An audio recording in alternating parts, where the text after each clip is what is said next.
Statistics show that the market share of Tesla is equal to the sum of the market share of BMW, Mercedes, Toyota, and a number of other famous car companies.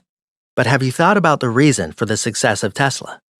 Firstly, one of the main reasons that brought this success to Tesla is that it attracts people's attention by having much more innovative ideas than its competitors. It's clear that other car companies, like Tesla, produce electronic cars. But Tesla has a significant advantage over its competitors by offering its customers services that other companies don't offer. For example, if you own a Tesla, you can still supply your car with solar energy by buying it from energy stations produced by Tesla. Another advantage that the company has is the presence of Tesla's own super energy stations in the countries where it sells the most, which you can use free of charge. Let me also mention that with the help of these super energy stations, you can fully power your car in minutes. Another factor that gives Tesla a competitive advantage is that the company's customers in Europe and America are provided with the internet by StarLink. StarLink is a satellite internet service provider belonging to Elon Musk's other company, SpaceX. We can continue to list the advantages that Tesla has in competition with other companies. However, the main topic of today's video is not the advantages of Tesla, but advantages in competition in general. In any industry, you can build an advantage over your competitors in different ways. Let's first look at how branding can benefit a company. If a company wants to be seen as a brand in the market, of course it has to go through some stages.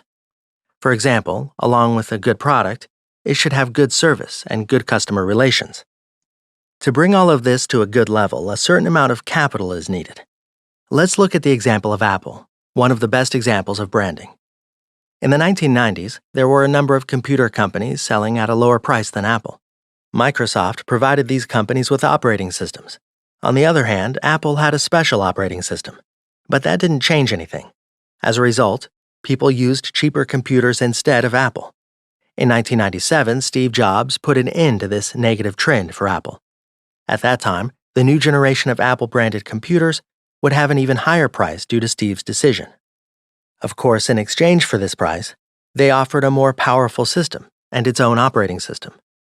Having these advantages behind him, Steve Jobs was able to take great and successful steps toward branding using the title PC versus Mac. Considering that we can still see the results today, we can say that Apple's branding step was successful and gave it an advantage over the competition.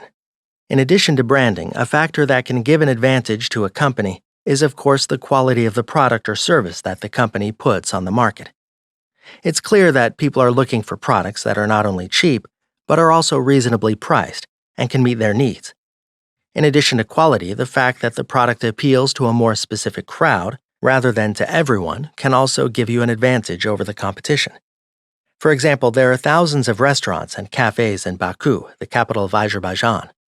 However, according to our information, there are hardly any restaurants or cafes that specifically cater to the vegan crowd.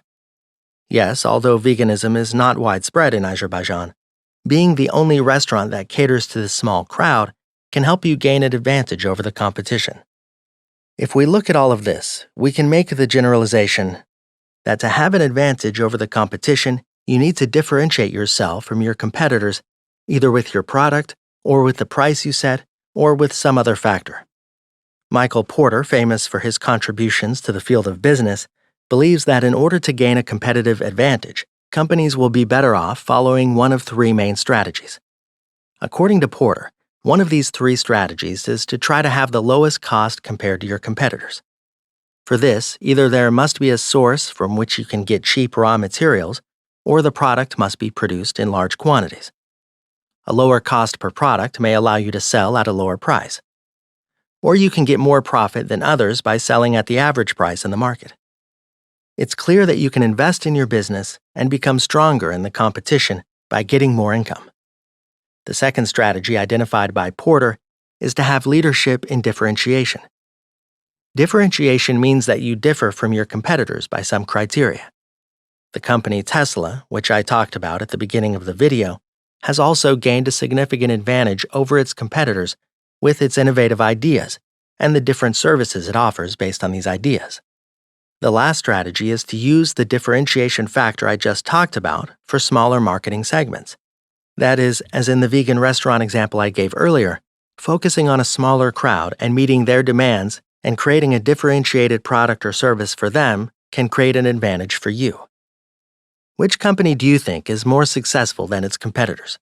And what do you think gives that company an advantage over the competition? Don't forget to share your thoughts in the comments section. Thanks for watching.